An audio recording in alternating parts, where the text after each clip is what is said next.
How to bleed a lightsaber and turn it red. A darkside user could not be considered a proper Sith without wielding a crimson lightsaber. But in all the years of harvesting Kyber crystals, no one had ever found a stone that emitted a natural red light. No, the method for creating a Sith red lightsaber was more difficult than just finding a rock. Essentially, they needed to make the lightsaber bleed, among other things. From the first step to the last, the process of properly acquiring a red lightsaber would make even the most embittered Jedi opposer question whether turning to the dark side was really worth it. For those who choose this path, they would soon realize one thing. The lightsaber craft of the Sith was a far more sinister and complicated exercise than the Jedi.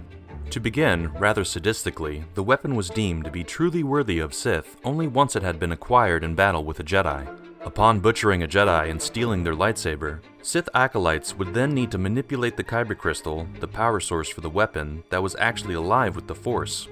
This was called bleeding. There were no steps or clear instructions for this process.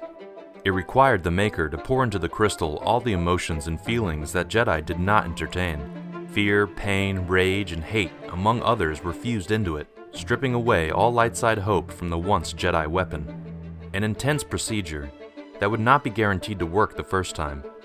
It was the key to infusing evil into a once inanimate object.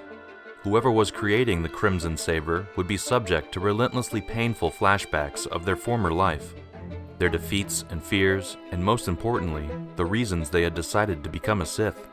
Soon after, the lightsaber blade would turn from whatever color its previous Jedi owner had chosen to a dark blood red. It was truly a point of no return, and a damning, powerful, and evil manifestation of the dark side. In effect, this was the blood of the sensitive crystal coming through and bleeding all through the weapon. It was a truly evil act. After bleeding, a Kyber crystal could not be easily healed.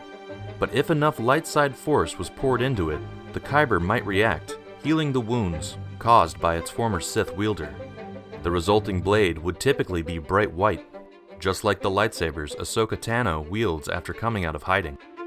There was more to becoming a Sith Lord than unleashing one's anger. To craft one's own weapon, darkside users even needed to imbue their weapons with an affinity for evil. It was a dark path. By the time Dark Jedi got to the point of bleeding their crystals, they were often far too gone to turn back.